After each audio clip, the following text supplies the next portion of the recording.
Annyeong! Welcome to Delightful! If you stuck around till the end of Margarita's video, you've already had a sneak peek of this doll's concept art. So, what's the beverage going to be for our third and final cocktail girl? It's called a chi-chi, a delicious sounding frozen coconut and vodka cocktail that is sometimes dyed blue.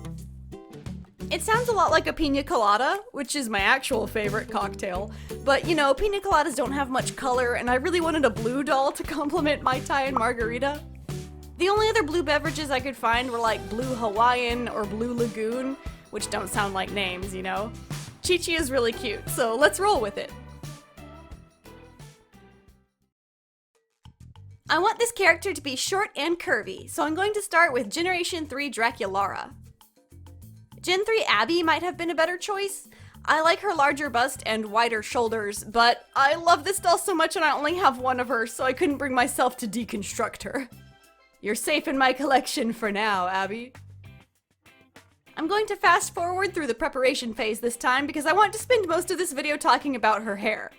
Her hair was this new process for me and I can't wait to show you. It turns out so good! But first things first, body modifications. Expanding the shoulder width to match the Abby doll would be a huge undertaking, so let's forget that mod and just give her a bigger bust. That's the fun part anyway, we all know it. Clay has a tough time sticking to plastic, so pop them off once they're dry, rough up the plastic to create a grabbier surface, then use a strong adhesive to make the modification more permanent.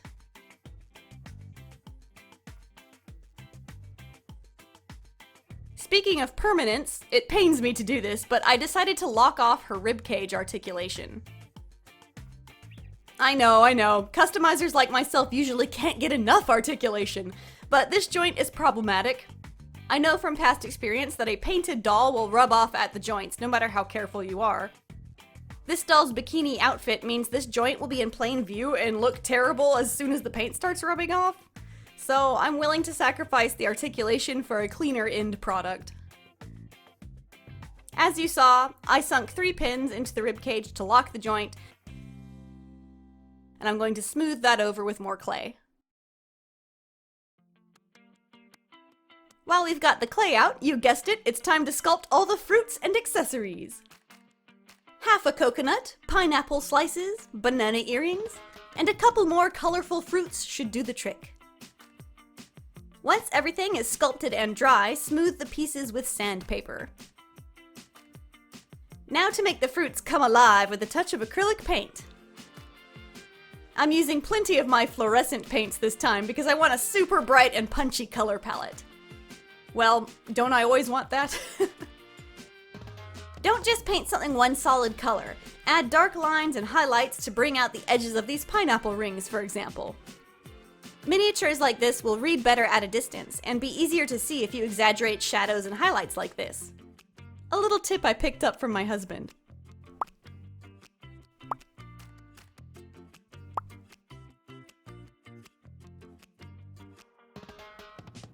The body needs paint too. Let's brave the airbrush. A bit of a bother to set up and use, sure, but you can't argue with those silky smooth results. Don't forget to rotate and bend all the limbs to coat every visible surface. Yep, even there. I gave the doll's body and head 3 coats of paint, waiting an hour or so in between each coat.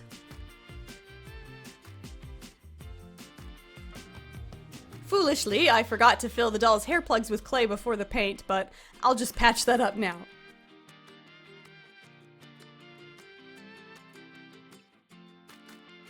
Next, coat the doll in 2 coats of matte varnish. This seals in the skin and gives the paint job a fighting chance at lasting as long as possible. Time for her hair! I told you guys I was excited about this. Valentine's hairstyle was so well received that it gave me the confidence boost to try doll-sized box braids. This is actually something I've wanted to attempt for a while, but I wasn't sure how best to go about it. Turns out all you need is patience.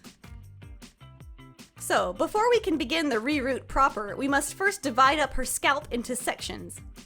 There's plenty of parting tutorials and guides you can Google to help with the layout.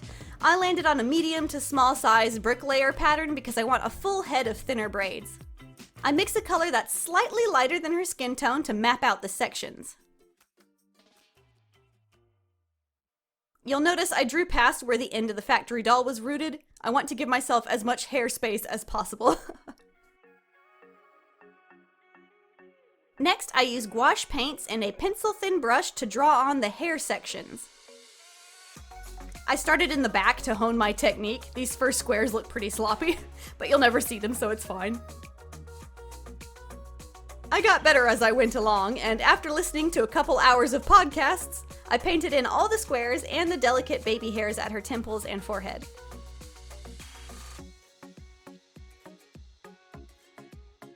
Seal the head with 2 layers of Mr.Super Clear sealant, and after that I suggest painting on matte varnish as well. We don't want to lose all that hard work. Acrylic yarn is my fiber of choice this time around. Grab a pin to poke new holes into the head, and your trusty rooting tool. Trim your yarn down to a length you're happy with. Remember, we fold these in half, so it needs to be double the length you actually want. Untwist the yarn, and prepare a whole bunch in advance to save yourself some time. Then, one at a time, slip a piece onto the needle's eye and poke it into the head. I was testing out how many plugs looked like the right thickness, and I landed on 3 plugs for the larger squares and 2 plugs for the smaller ones in the front. No need to pour glue into the head this time. Yarn is great at puffing out and grabbing the vinyl head all on its own. Take a pet hairbrush and tease out the fiber until you have a puff ball. Perfect! And now the braiding can begin. If you don't have a headstand, make one. You'll need something to keep the doll's head in place while you do this. I've chosen these 4 beautiful colors to turn into braids. The original plan was mostly blue with a touch of green, but I didn't have a green on hand, so hot pink it is! Cut your lengths of yarn, doubled remember, and because everything needs to be smaller for dolls, unwind these into thinner strands as well. Basically, I'm going to attempt this just like you would do on a real person. The only difference is that it's teeny tiny and your fingers feel huge and always in the way of what you're trying to see. Use a pin and hair clips to section off the hair. Getting the braid started is the hardest part.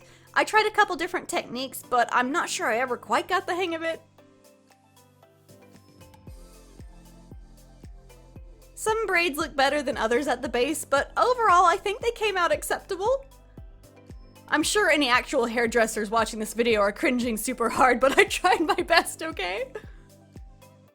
It was really fun, to be honest. I love braiding. It itches the same scratch as like weaving a friendship bracelet or something. Repetitive and methodical, that sort of thing. Oh my gosh, look at that! Absolutely fabulous! More pink snuck in there than I intended, but hey, it looks awesome, so I'm not mad. Here's how I seal the ends. I brush them out once more with the pet hairbrush, then iron them with my flat iron, much like we would make traditional yarn wefts. Then, using the flat iron to heat up a metal chopstick, I curl the loose ends. This is most easily done if you don a pair of thick gloves and press the hair around the chopstick with your fingers. Do this to every single braid, and voila! I love how it looks like party poppers or confetti thanks to the bright colors. Super cute. Let's reunite the head and body.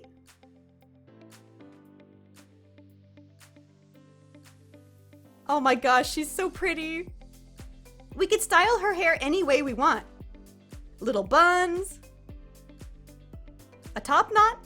Okay, the top knot's kinda big.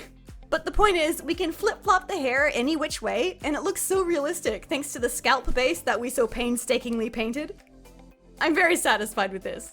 Can you tell? I did end up cheating a little bit by doing 2 braids per block in some places instead of 1. I was afraid the hair wouldn't look full enough with the parting plane I'd given myself, but towards the top and front of her head I did do just 1 so that it still looks believable. Let's move on to her face. Tuck away the hair we just worked so hard on, and gather your pencils and paints. Materials are listed in the description box if you're curious. For dolls with mid to darker skin tones, I find it much easier to begin with acrylic paint. They just provide that punchy opacity that pencils lack sometimes.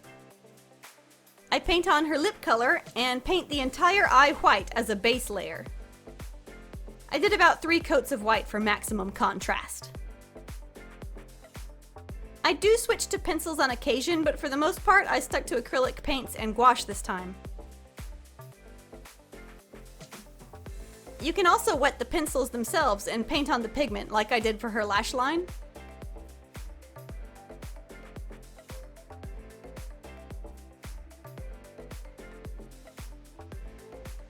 After you've achieved some progress, spray the doll with a fresh coat of sealant, then continue. It's like making a new layer in Photoshop.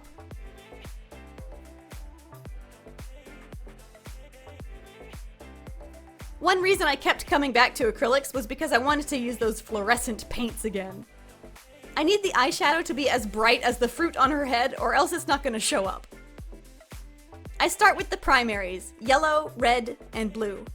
Then come back later with green, orange, and purple pencils to add subtle rainbow definition to the eyeshadow. It's funny, she's sort of the opposite of Margarita, crazy eyeshadow colors and a natural lip instead of the other way around.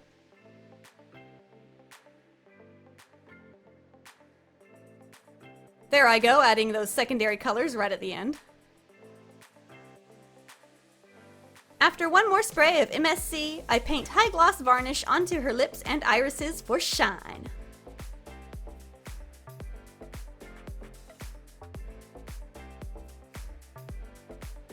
How's the face look with the hair? I can't wait to see. Yes! I'm so glad I used the fluorescent paint. It matches her super brightly colored hair really well. She's almost ready to go party at the beach, but first, we need to finish up her accessories. The swimsuit fabric is blue spandex that you may remember from Vaporeon's video. That's a throwback. I basically made shorts and 2 bra cups, then connected the cups together via embroidery thread to form a swimsuit top. Add white stripes with acrylic paint, and the bathing suit is done. I took an original pair of Draculaura's shoes, filled the gap in the heel with hot glue, sew 2 tiny elastic loops, then sew those loops into a ribbon. Sew and glue the ribbon onto the heel of the shoe base, and prepare a strip of ribbon to go across the top of the foot, using a spare doll to gauge the tightness. Staple this ribbon to either side of the shoe. Paint the heels to match and cover them with varnish. Take a beige embroidery thread and glue it around and around the shoe to form a super cute beachy platform wedge.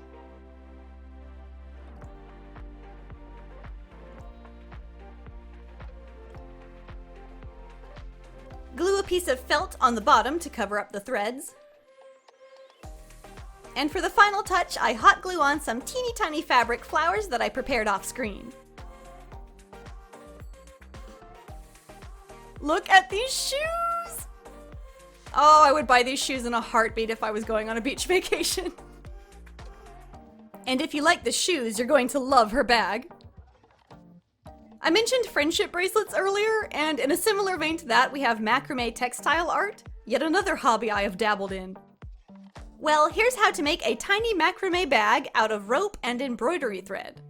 Cut 2 9cm strands of thicker rope to be handles, and 20 35cm strands of embroidery thread for the main body of the bag, 10 strands for each side. Squish glue into the ends of the rope to keep them from unraveling, and create a loop, feathering the ends together for a fairly seamless loop. Now to start tying. Find something to hang your loops on. I'm gonna use this straw in my tumbler, why not? Take 10 threads. Fold a thread in half and loop it over the handle like this.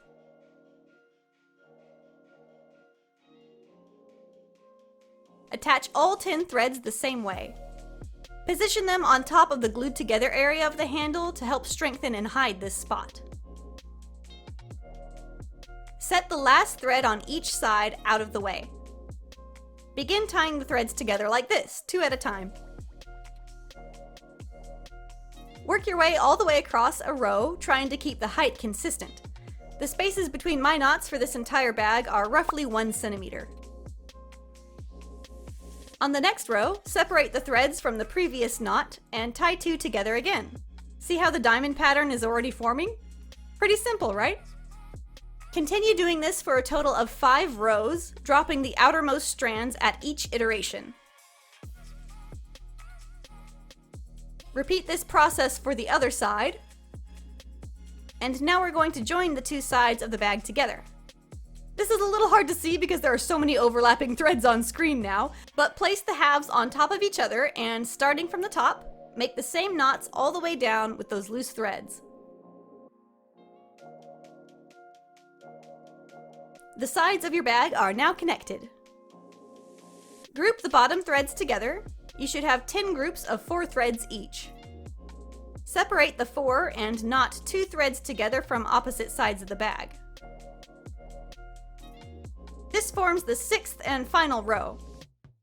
Now the bag is connected along the bottom, but clearly it's not going to hold anything, so my solution to this is to scrunch the threads together at the bottom and run a couple stitches back and forth to sew them together. I did this on my machine, but it's possible by hand too. Pull the threads tight to scrunch the threads up close, then tie them off. For added security, paint glue over these stitches to make sure they won't fall out. Trim the excess. Flip the bag inside out. And there you have it! The perfect miniature beach bag!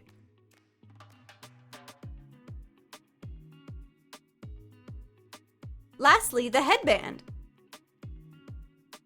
You were probably wondering when I'd finish putting her fruity headdress together. First, I make paper orchids out of pink paper, a touch of acrylic, and green floral wire. They were too delicate to be made out of clay, I thought. Then, just like with my tie and Margarita's headdresses, I affix each flower and fruit to a felt base with the help of threads, glue, and pins. See Margarita's video for more detail. I feel like I'm already going over time with this one.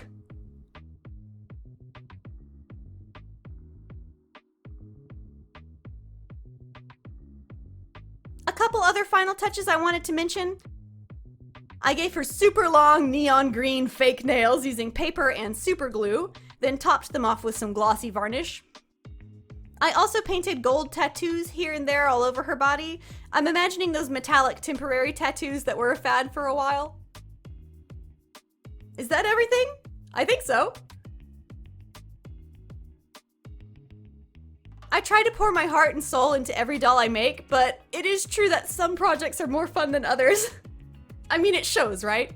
This is the best I've done on accessories in a long time. I even made her some bracelets and necklaces. Let's get to the photo shoot.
Chi-Chi might be my new favorite doll.